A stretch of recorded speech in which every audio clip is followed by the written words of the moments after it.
سورة الحشر ابتدائی آیات۔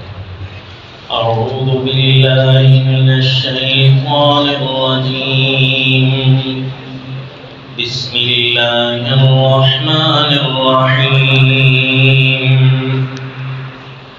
سبح للہ ما فی السماوات وما فی الارض وهو العزيز الحكيم۔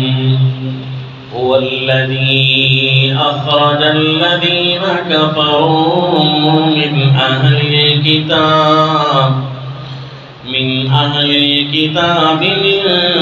ديارهم لأول الحشر ما ظننتم أن يخرجوا وظنوا أنهم مانعتهم حصونهم من الله فأتاهم الله من حيث لم يحتسبوا۔ وصلى الله على النبي الكريم۔ سورة الحشر ابتدائی آیات۔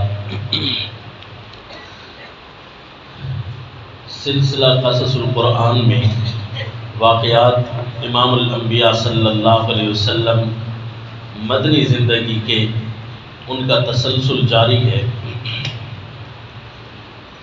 آج کے سبق میں سورہ حشر کے اس مقام پر بیان ہونے والا واقعہ بنو نذیر کی جلا وطنی، جو رسول اللہ صلی اللہ علیہ وسلم کو موقع بموقع انتہا درجے کی تکالیف دیتے تھے، بالآخر اللہ کریم نے انہیں رسوا کیا اور وہ مدینہ طیبہ سے جلا وطن کر دیے گئے۔ اس واقعے کا ذکر ہے، اس سے پہلے تھوڑا سا نقشہ اس بات کا بھی ذہن نشین ہونا چاہیے کہ یہ لوگ جو مدینہ طیبہ کے شہری تھے، یہودی، ان کا کیا منظر تھا رسول اللہ صلی اللہ علیہ وسلم کے ساتھ۔ جب مدنی زندگی کے واقعات کی ابتدا بیان ہوئی تو وہاں پر میثاق مدینہ جو یہود کے ساتھ اور مدینہ کے شہریوں کے ساتھ رسول اللہ صلی اللہ علیہ وسلم کا ہوا تھا، اس کا کچھ تذکرہ آ چکا ہے۔ جس طرح کے مواخات مدینہ جو مسلمانوں کے مابین آپس کے معاہدے یا آپس کی اخوت اور بھائی چارے کا ذکر تھا، یہ رسول اللہ صلی اللہ علیہ وسلم کی مدینہ طیبہ میں آمد سے ہی یہ بڑے بڑے دو کام کیے گئے، میثاق مدینہ اور مواخات مدینہ۔ میثاق مدینہ میں رسول اللہ صلی اللہ علیہ وسلم نے غیر مسلم معاشرہ جو مدینہ طیبہ میں رہائش پذیر تھے ان کو پورے حقوق دینے کا نام تھا میثاق مدینہ۔ بس صرف اتنی بات تھی کہ ایک دوسرے کے ساتھ ظلم و زیادتی نہیں ہونی، ایک دوسرے کو تنگ نہیں کرنا، خواہ کسی کے ساتھ کوئی بدعہدی اور عہد شکنی نہیں کرنی۔ لیکن یہود تھے کہ اسلام کے سب سے بڑے دشمن ہیں۔ قرآن پاک گواہی دیتا ہے کہ اشد الناس عداوۃ للذین آمنوا الیہود، کہ یہ جو یہودی ہیں یہ مومنوں کے سب سے زیادہ سخت دشمن ہیں، کیونکہ یہ عقیدہ انہوں نے بنا رکھا ہے کہ لیس علینا فی الامیین سبیل، کہ مومنوں کو جتنا تنگ کرو، ہمیں امی کہتے ہیں، مسلمانوں کو یہ امی کہتے ہیں، کہ ان کو جتنا مرضی تنگ کرو ثواب ملے گا، کم از کم گناہ نہیں ملتا۔ یہ یہودیوں کا جب عقیدہ بن جائے تو یہ صبح و شام ہی مسلمانوں کو تنگ کرنے کے لیے ہر ممکن کوشش میں لگے رہتے تھے۔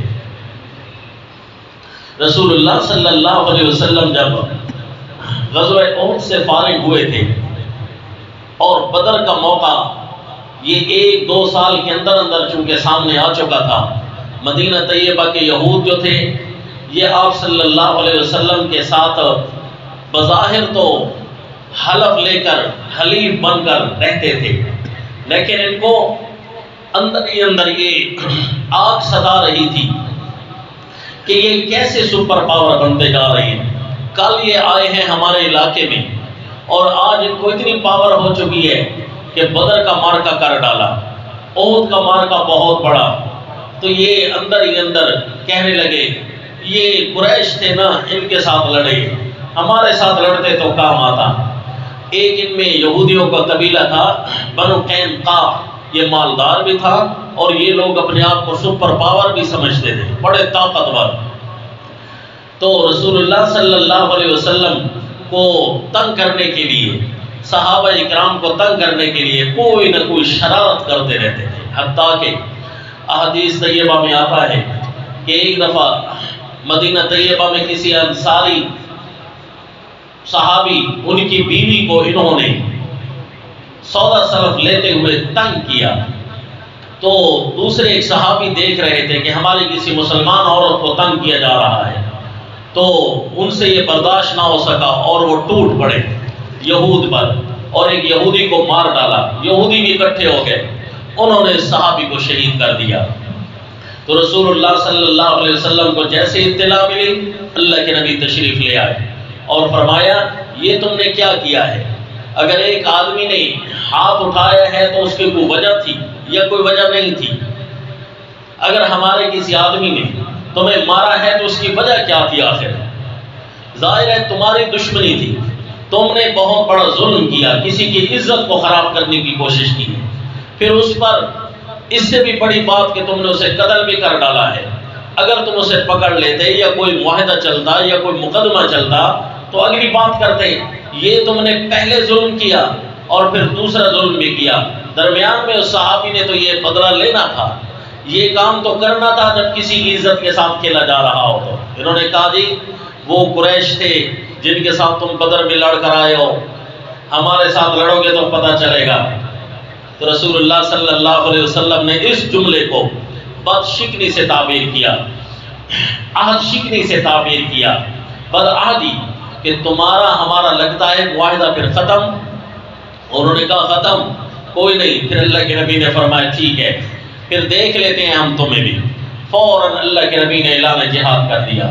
صحابہ اکرام کو فرمایا تیاری کرو اور بنو قینقاع میں کوئی نہیں بچنا چاہیے.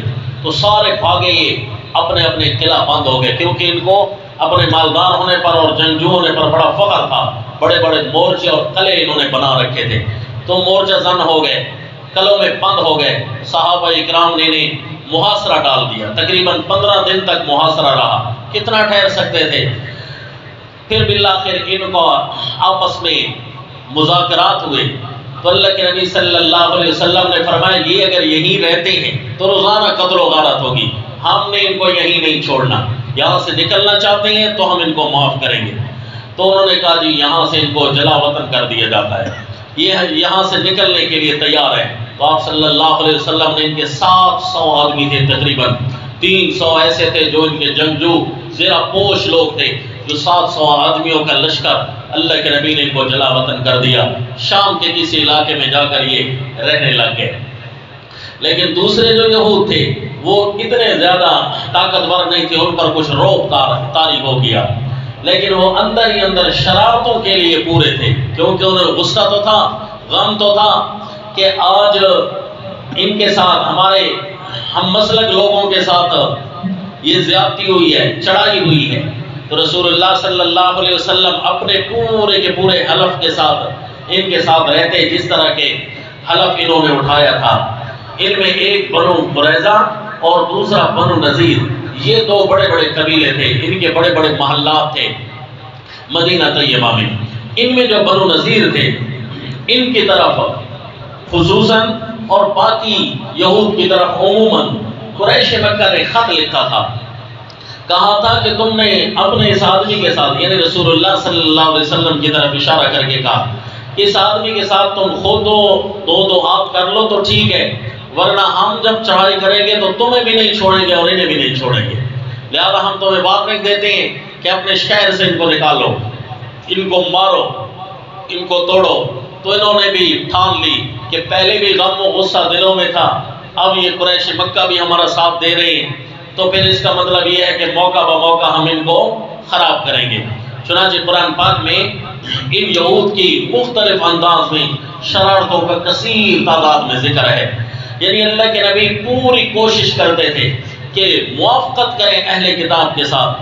مشرکین مکہ سے تنگ ہو کر صحابہ کرام نے اور اللہ کے نبی نے مکہ چھوڑا تھا۔ یہاں پر چلو نام کے اہل کتاب تو تھے نا، ایک نبی کے نام کو تو کم از کم مانتے تھے، سیدنا موسیٰ علیہ الصلوۃ والتسلیم۔ اللہ کے نبی تو ان کی موافقت کی کوشش کرتے اور آپ صلی اللہ علیہ وسلم نے اسی لیے تو ان کے ساتھ معاہدے کیے تھے، حتیٰ کہ عاشورہ کا روزہ بھی رسول اللہ صلی اللہ علیہ وسلم نے اسی موافقت میں رکھنا شروع کیا تھا، کیونکہ یہ کہتے تھے حضرت سیدنا موسیٰ علیہ الصلوۃ والتسلیم کو نجات ملی ہے، تو اللہ کے نبی نے فرمایا میں تو زیادہ حقدار ہوں اپنے بھائی کی نجات کے لیے کہ میں روزہ رکھوں۔ تو اللہ کے نبی صلی اللہ علیہ وسلم ہر ممکن کوشش کرتے تھے کہ یہ مدینہ طیبہ میں رہیں اور پرامن ہو کر رہیں، لیکن یہ تھے کہ ان کا کھانا ہضم نہیں ہوتا تھا جب تک کہ مسلمانوں کو تنگ نہ کر دیتے۔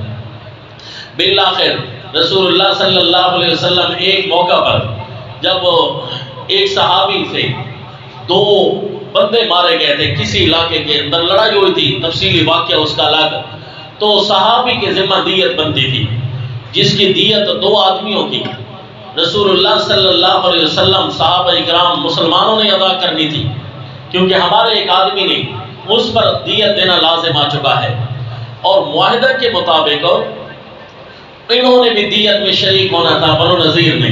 لیکن اللہ کے نبی صلی اللہ علیہ وسلم کے بارے میں مختلف روایات آتی ہیں کہ اللہ کے نبی ان کے پاس گئے اور پوچھا کہ فلاں جو قبیلہ ہے جن کو ہم نے دیت دینی ہے، ان کے ساتھ تمہارے مذاکرات اور معاملات پہلے سے چل رہی ہیں، تمہارے وہ قریبی ہوتے ہیں، ان کے ساتھ تم یہ معاملات کس انداز میں نبھاؤ گے؟ بعض روایات میں آتا ہے کہ اللہ کے نبی نے فرمایا دیت کا حصہ تم کس انداز میں دو گے، لیکن اس پر روایات متفق نہیں۔ صحیح بات یہ کہ اللہ کے نبی صلی اللہ علیہ وسلم نے ان کو بات کرنے کے لیے بلایا، تو انہوں نے کہا جی ہم بات کرتے ہیں، اور بات کرتے ہوئے یا معاملے کو طول دیتے ہوئے انہوں نے رسول اللہ صلی اللہ علیہ وسلم کو نعوذ باللہ شہید کرنے کا پروگرام بنا دیا کہ اللہ کے نبی صلی اللہ علیہ وسلم کو بلائے کہ آپ فلاں جگہ تشریف لے آئے نا، تو ہم کوئی بات کرتے ہیں۔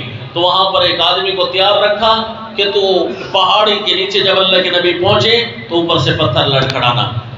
تو آپ صلی اللہ علیہ وسلم کو بر وقت اطلاع ہو گئی۔ اللہ کے نبی صلی اللہ علیہ وسلم ان دنوں میں جب اللہ کے نبی کو پتہ چلا تھا نا کہ قریش نے خط لکھا ہے، تمام صحابہ اور آپ صلی اللہ علیہ وسلم رات کے وقت بڑے پہرے میں نکلا کرتے تھے، کیونکہ یہود رہتے ہیں جس علاقے میں کفار کے ساتھ مومن رہتے ہوں اس علاقے میں انتہائی خطرہ ہوتا ہے مومنوں کو، کیونکہ مومن تو خواہ کسی کو تکلیف نہیں دیتے، لیکن یہ چلتے پھرتے نقصان دینے کی کوشش کرتے ہیں، جس کا دوسرے پارے میں بھی ذکر ہے کہ یہ مسلمانوں کی کھیتیوں کو جلا دیتے ہیں، مسلمانوں کے جانوروں کو مار دیتے ہیں، ان کی کوشش ہوتی ہے، اور ٹارگٹ کلنگ انہوں نے شروع کر دی تھی۔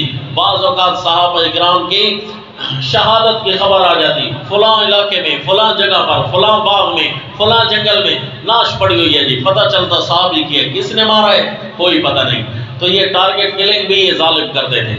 تو حتیٰ کہ ایک صحابی کا واقعہ یوں بھی ملتا ہے، تو وہ فرماتے ہیں کہ اگر میں فوت ہو جاؤں رات کے وقت تو اللہ کے نبی صلی اللہ علیہ وسلم کو اطلاع نہ دینا، کہیں اللہ کے نبی میرے لیے جنازہ کے لیے باہر تشریف لائیں گے اور یہود اللہ کے نبی کو کہیں نقصان نہ پہنچا دیں۔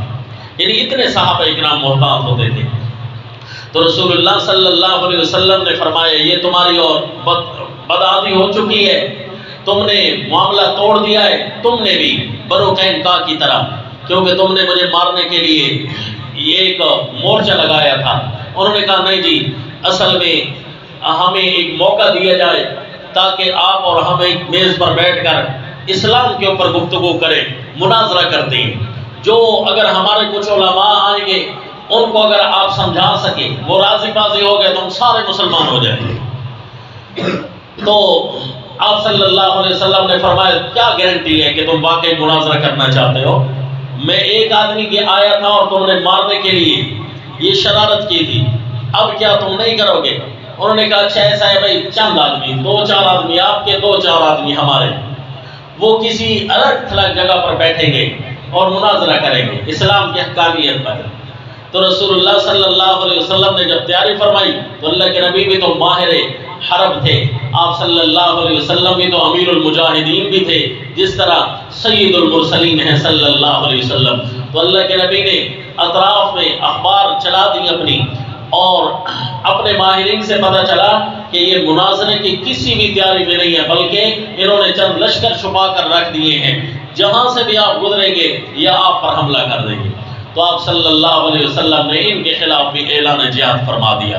بنو نذیر ان کو بھی فرمایا کہ تمہارے پاس مہلت ہے، یہاں سے نکل جاؤ، نہیں تو ہم تمہیں تہس نہس کر دیں گے۔ اور ان کی جو شرارتیں ہیں مختلف انداز میں قرآن بیان کرتا ہے، پہلے وہ بھی قرآن کے منظر سے دیکھ لیتے ہیں اور اس کے بعد بنو نذیر کا یہ واقعہ۔ مثلا سورہ آل عمران 3 پارہ آیت نمبر 64 میں فرمایا، یہ رسول اللہ صلی اللہ علیہ وسلم کے میثاق مدینہ کی طرف بھی اشارہ ہے کہ اللہ کے نبی اور اسلام نے تو ان کو رہنے کے لیے بڑے موقع دیے۔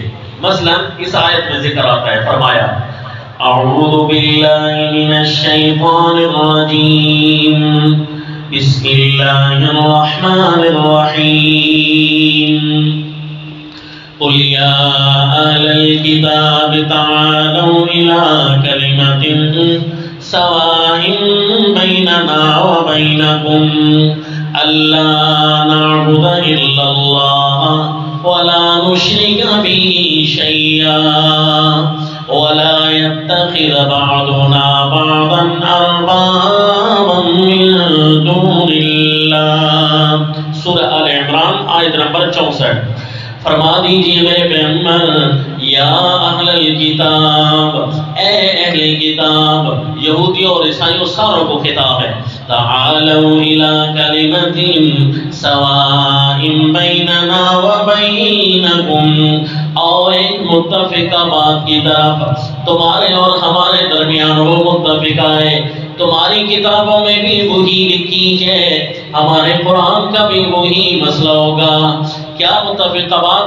اللہ نعبد الا اللہ، عبادت اللہ کے علاوہ کسی کی نہیں کریں گے، ولا نشرک به شیئا، یہ تورات و انجیل میں بھی ہے اور قرآن کا بھی یہی مرکزی مضمون ہے، لا نشرک به شیئا، اور اللہ کے ساتھ کسی ذرے کو بھی شریک نہیں بنائیں گے، ولا يتخذ بعضنا بعضا اربابا من دون اللہ، اور ایک دوسرے کو اللہ کے مقابلے میں رب نہیں بنا لینا۔ جب بھی کوئی بات ہوگی وہ اللہ کی کتاب کی مانی جائے گی، اللہ کی بات مانی جائے گی، اللہ کی بات کے مقابلے میں ایک دوسرے کی باتوں کو ترجیح نہیں دیں گے، کسی عالم کی، کسی پیر کی، مرشد کی، مفتی کی بات نہیں چلے گی، بلکہ ایک اللہ کی بات چلے گی۔ لا يتخذ بعضنا بعضا اربابا من دون اللہ، یہ رسول اللہ صلی اللہ علیہ وسلم نے ان کو رہنے کے لیے متفقہ پروگرام بھی دیے تھے، لیکن یہ تھے کہ موقع بموقع شرارتیں کرتے تھے، یہ تھے کہ رسول اللہ صلی اللہ علیہ وسلم کے ساتھ بغض اور حسد پورا دکھانے کی کوشش کرتے۔ مثلا جس کا ذکر سورہ البقرہ آیت نمبر 109 میں فرمایا، وَدَّ كَثِيرٌ مِّنْ أَهْلِ الْكِتَابِ لَوْ يَرُدُّونَكُمْ مِنْ بَعْدِ إِيمَانِكُمْ كُفَّارًا حَسَدًا مِّنْ عِندِ أَنفُسِهِمْ مِنْ بَعْدِ مَا تَبَيَّنَ لَهُمُ الْحَقُّ۔ بہت سارے اہل کتاب یہ چاہتے ہیں، لو یردونکم من بعد ایمانکم کفارا، کاش کہ تمہیں تمہارے ایمان کے بعد دوبارہ کافر بنا لیں، یہ چاہتے ہیں۔ حالانکہ صحابہ اکرام اور اللہ کے نبی کوشش فرماتے ہیں کہ ان کو کوئی پرامن مذہب اور پرامن راستہ دیا جائے، لیکن یہ ہے کہ حسد کرتے ہیں، حسد من عند انفسہم۔ اسی طرح تحویل قبلہ کی بات آئی تو یہ سمجھتے تھے، ان کی کتابوں میں لکھا تھا کہ آخری جو نبی ہوگا ذو قبلتین ہوگا، اس کے باوجود بھی یہ اتنی زیادتی کرتے تھے کہ چونکہ اللہ کے نبی نے دوسرے قبلے کا اعلان فرما دیا تھا، اس حسد میں آ کر یہ دوسرے قبلہ بھی نہیں مانتے تھے، اپنی کتابوں کو بھی نہیں مانتے۔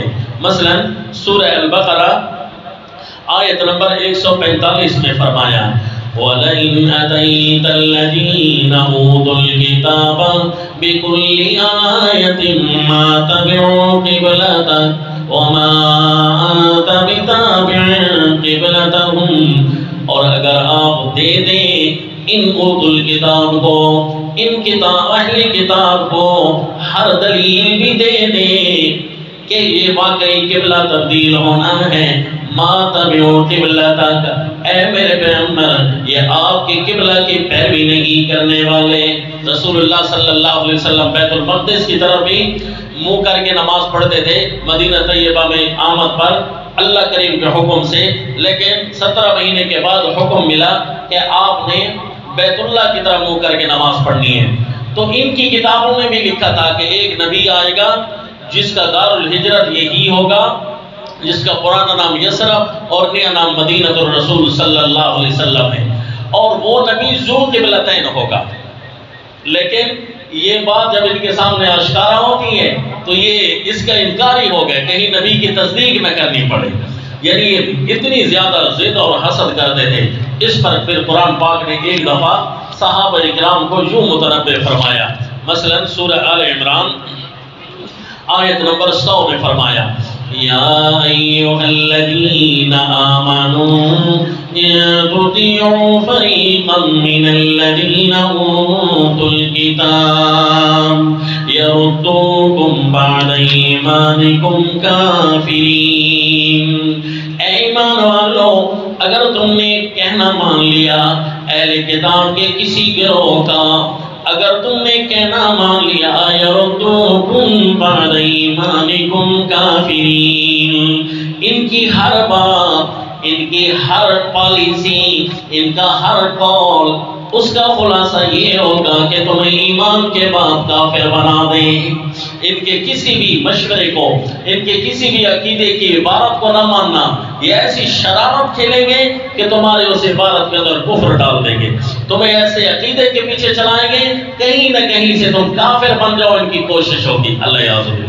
ان تطیعوا فریقا من الذین اوتوا الکتاب یردوکم بعد ایمانکم کافرین، بظاہر خوشنما نہ رہے ہوں گے، لیکن چونکہ یہود کہہ رہے ہوں گے نہ ماننا، کہیں ایسا نہ ہو کہ تمہیں وہ کافر نہ بنائے کھڑے ہو۔ لہذا مسلمانوں کو متنبہ کیا گیا کہ یہ بہت بڑے ظالم لوگ ہیں، انہوں نے مسلمانوں کے ساتھ زیادتی کرنے کے لیے ہر ممکن کوشش کرنی ہے، لہذا تم ان سے ہوشیار رہنا۔ حتیٰ کہ سورہ توبہ کو مکمل یوں سمجھیے کہ انہی کی شرارتوں کے لیے نازل کیا گیا۔ تقریباً ان کی 70 کے قریب شرارتیں اور ان کی نشانیوں کا رد ہے کہ یہ کس قسم کے شرارتی لوگ ہوں گے، اور انہی میں سے کچھ مناظر یہ ہیں کہ مثلا یہ جو یہود و نصارہ تھے، یہ رسول اللہ صلی اللہ علیہ وسلم کے ساتھ بدعاتیاں کر رہے ہوتے تھے تو ساتھ ساتھ ڈر بھی رہے ہوتے تھے کہ کیا ڈر رہے ہوتے تھے، انہیں پتہ تھا کہ ہم جو بھی شرارت کرتے ہیں نا، کوئی نہ کوئی وحی آ جاتی ہے اور اللہ کے نبی کو ہماری شرارت بتا دیتی ہے۔ یہ سورہ توبہ آیت نمبر 64 میں فرمایا يَحْذَرُ الْمُنَافِقُونَ أَن تُنَزَّلَ عَلَيْهِمْ سُورَةٌ تُنَبِّئُهُم بِمَا فِي قُلُوبِهِمْ قُلِ اسْتَهْزِئُوا إِنَّ اللَّهَ مُخْرِجٌ مَا تَحْذَرُونَ۔ یہ منافق ڈر رہے ہوتے ہیں ان تنزل علیہم سورہ، کہ کہیں کوئی سورت نازل نہ ہو جائے، تنبئہم بما فی قلوبہم، ہمارے اندر کی شرارتوں کو کہیں وہ آشکارا نہ کر دے، کہیں کوئی سورت آ کر ہمارے اندر کی شرارتیں باہر نہ نکال دے۔ یہ ڈر رہے ہوتے تھے ہر وقت۔ اور اس سے پچھلی آیت میں دیکھیے وَمِنْهُمُ الَّذِينَ يُؤْذُونَ النَّبِيَّ وَمِنْهُمُ الَّذِينَ يُؤْذُونَ النَّبِيَّ، کچھ ان میں سے ایسے ہیں جو اللہ کے نبی کو اذیت دیتے ہیں، تکلیف دیتے ہیں، وَيَقُولُونَ هُوَ أُذُنٌ، اور کہتے ہیں کہ یہ کان ہے کان، یعنی آپ صلی اللہ علیہ وسلم ان کی فوراً شرارت پکڑ لیتے نا تو یہ اللہ کے نبی کے بارے میں کہتے ہیں یہ پورے کان ہے، نعوذ باللہ، یعنی یہ گستاخی کرنے کا ایک انداز تھا۔ قُلْ أُذُنُ خَيْرٍ لَكُمْ يُؤْمِنُ بِاللَّهِ وَيُؤْمِنُ لِلْمُؤْمِنِينَ، فرما دیجئے میرے پیغمبر یہ کان تو بہت بہتر ہے، اگر یہی کان ہے نا یہ تو بہت بہتر ہے، یہ اللہ کو بھی مانتے ہیں اور مومنوں کی بھی تصدیق کرتے ہیں۔ وَرَحْمَةٌ لِّلَّذِينَ آمَنُوا مِنكُمْ، اگر تم میں سے کوئی مومن ہو جائے یہی کان تمہارے لیے سراپائے رحمت بن جائیں گے۔ نبی کو تکلیفیں دینے والوں، تم نے نبی کو اذیت جتنی بھی دینے کی کوشش کی ہے، ہر موقع پر اللہ کے نبی تمہارے لیے رحمت کا پیغام بن کر آئے ہیں۔ کوشش کی ہے کہ اگر تم مومن ہو جاؤ، مان لو، تو پھر اس وقت ہم تمہیں معاف بھی کر دیں گے۔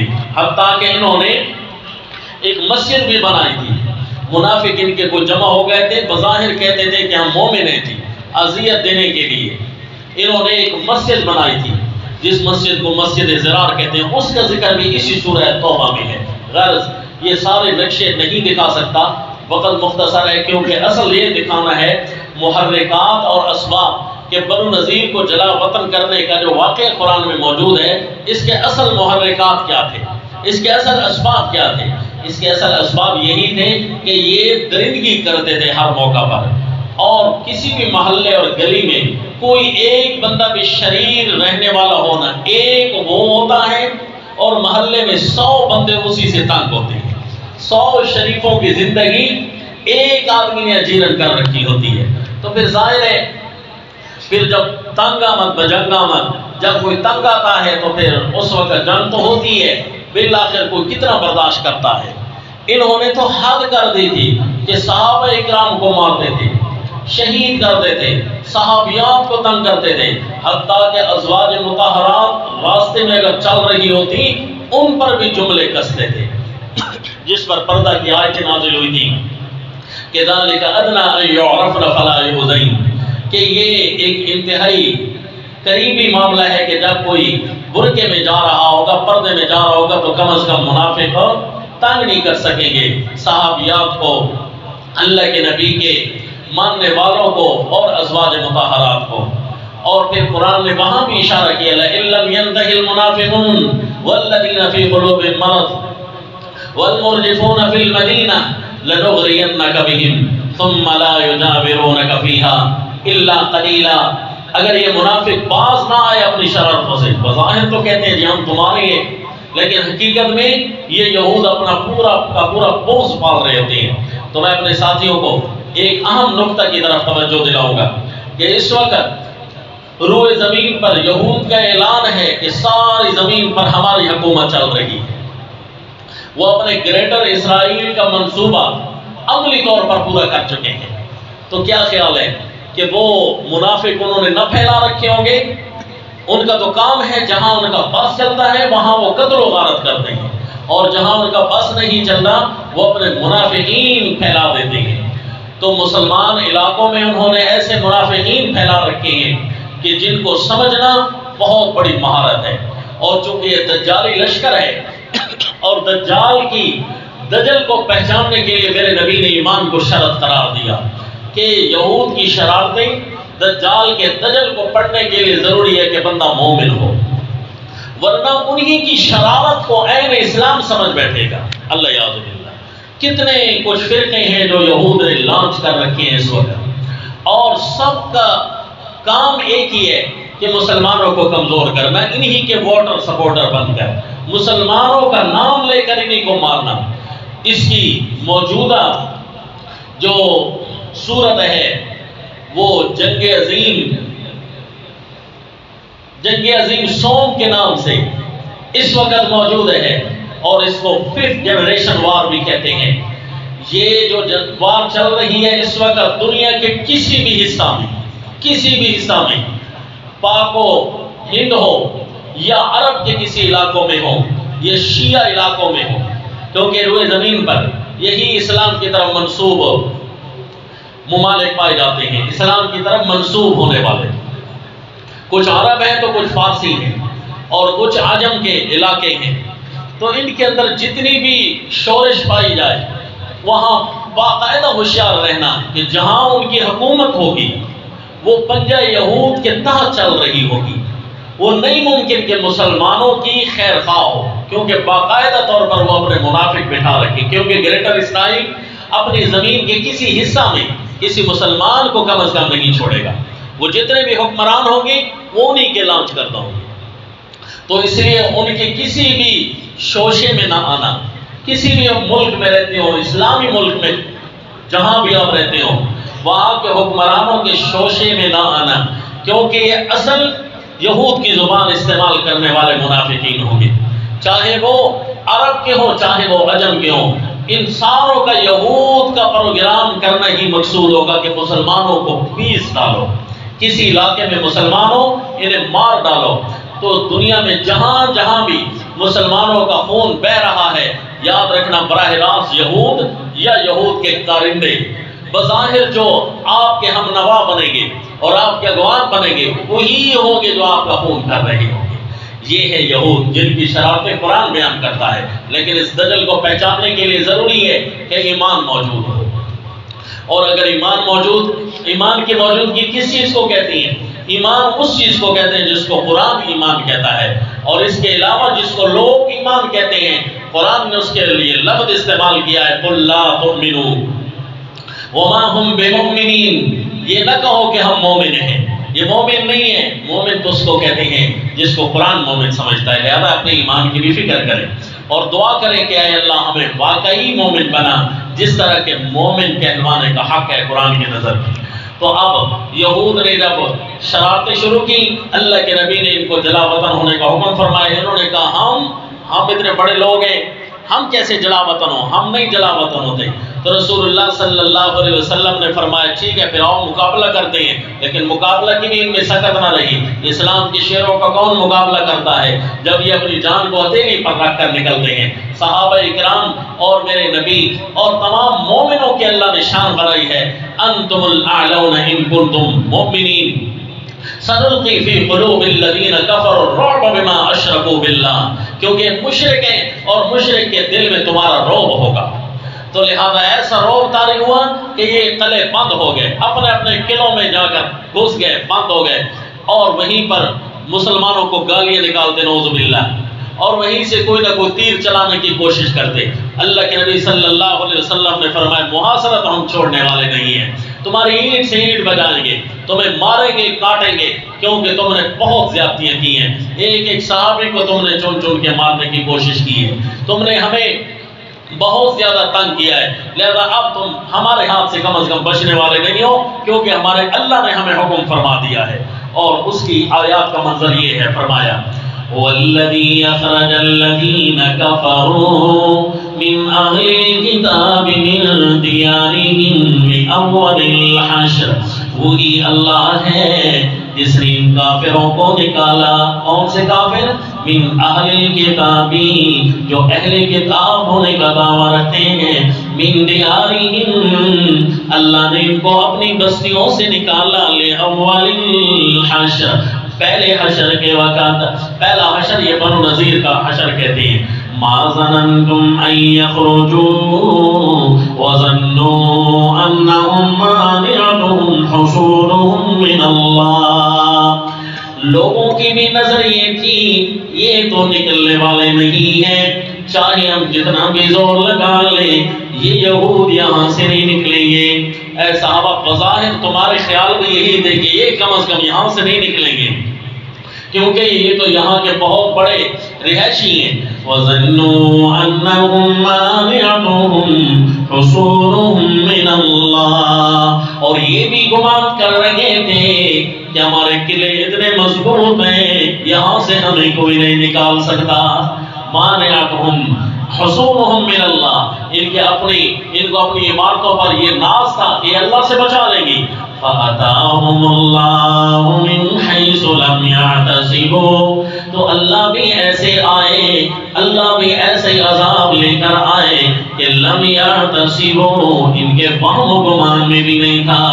انہوں نے کہا یہ مسلمان ہے کتنا ٹھہر سکیں گے؟ مسلمان تو لمبا عرصہ ٹھہرے رہے، بالآخر ان کے اندر جو خوراک کے ذخیرے تھے وہ بھی ختم ہونے لگ گئے، بالآخر باہر نکل دینا۔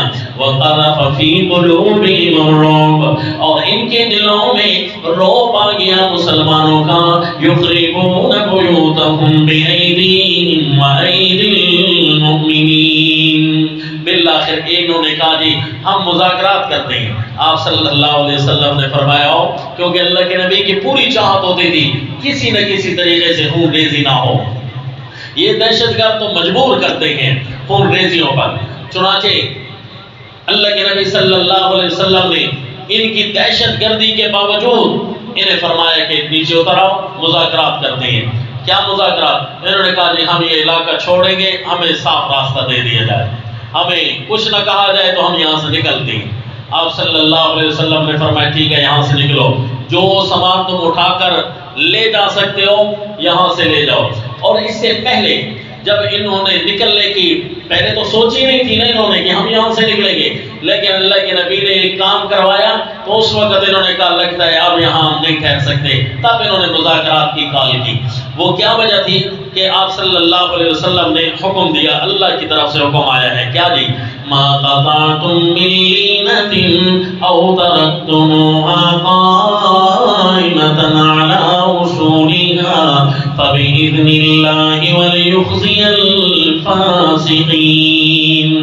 اللہ کے نبی نے حکم دیا ان کے کھجوروں کے باغوں کو کاٹنا شروع کر دو، توڑنا شروع کر دو۔ باغ ہوتے ہیں نا جی، ان کو تو خراب نہیں نہ کرنا چاہیے، تو اللہ کے نبی نے فرمایا کچھ درخت چھوڑ دو اور کچھ کو کاٹ دو۔ وجہ یہ ہے کہ حرام مال سے لگے جو باغ ہونا ان کو چھوڑنا نہیں چاہیے۔ تو یہ جو یہود تھے یہ باقاعدہ سود خور لوگ تھے، تو ظاہر سود کے اندر اکثریت مال کی حرام ہوتی ہے اور کچھ جائز مال بھی ہوتا ہے، لہذا اللہ کے نبی نے کچھ کھجوروں کو چھڑوا دیا اور اکثر کے بارے میں فرما دیا ان کو کاٹو۔ یہ مسلمانوں کے منہ میں بھی نہیں چلنی چاہیے تھی، اس لیے جی ما قطعتم من لینۃ او ترکتموها قائمۃ علی اصولها فبإذن اللہ۔ مسلمان اگر کاٹ رہے ہو کسی درخت کو یا چھوڑ رہے ہو وہ سارا اللہ کی اجازت کے ساتھ ہو رہا تھا۔ فبإذن اللہ ولیخزی الفاسقین۔ انہوں نے کہا لگتا ہے ہمارے باغ تو گئے، اب یہاں ہم جس طرح یہ ہم ان کو مار رہے ہیں نا، ختم کر رہے ہیں، لگتا ہے بہت بڑا میدان صاف کر رہے ہیں ہمیں ذبح کرنے کے لیے۔ انہوں نے کہا جی ہم باہر نکلتے ہیں، مذاکرات ہمارے ساتھ کرو، ہم یہاں علاقے چھوڑ چھاڑ کر جاتے ہیں۔ تو اللہ کے نبی نے فرمایا ٹھیک ہے، جو سامان مرضی ہے لے جانا چاہتے ہو، یہ اپنا سامان جو بندہ اٹھا سکتا ہے تو اپنا سامان اٹھا کر لے جاؤ اور باقی چھوڑ جاؤ۔ تو پھر یہ کیا کرتے جی اپنی چھتوں کو توڑتے، اپنے گھروں کو توڑتے، یخربون بیوتہم بایدیہم۔ تو صحابہ اکرام فرماتے کیوں مشکل ہو رہی ہے، گھر تم سے ٹوٹ نہیں رہا کیونکہ کڑیاں نکالنی ہیں یا کوئی ساز و سامان اتارنا ہے۔ تو صحابہ پوچھتے کیوں مشکل ہو رہی ہے، میں آؤں توڑوا دوں؟ تو وہ کہتے آ جاؤ جی۔ تو صحابہ اکرام بھی توڑوا رہے ہوتے تھے۔ یخربون بیوتہم بایدیہم وایدی المؤمنین۔ مسلمانوں کے ہاتھوں سے بھی ان کے گھر تباہ ہو رہے تھے اور اپنے ہاتھوں سے بھی وہ گھر تباہ کر رہے تھے۔ اللہ کریم فرماتے ہیں یہی وہ قلعے تھے نا، یہی وہ عمارتیں تھی نا، ظنوا انہم مانعتہم حصولہم من اللہ، یہی تھے نا وہ، یہی قلعے تھے نا جن کے بارے میں تم کہتے تھے ہمیں کوئی نہیں شکست دے سکتا، اب تو اپنے ہاتھوں سے توڑ رہے ہو۔ فاعتبروا یا اولی الابصار، اے عقل مندو کوئی تو عبرت حاصل کر لو کہ اللہ سے ٹکر کوئی نہیں لے سکتا، اللہ کے سامنے کوئی نہیں جیت سکتا۔ جب اللہ کریم کے فیصلے آتے ہیں تو پھر یہ خود اپنے ہاتھوں سے ہی وہی چیز توڑنے کے لیے مجبور ہو جاتے ہیں جن چیزوں پر انہیں ناز ہوا کرتا تھا۔ بالآخر یوں بنو نذیر کا سارا قافلہ بالآخر مدینہ سے نکال دیا گیا تھا۔ وما علینا الحمدللہ۔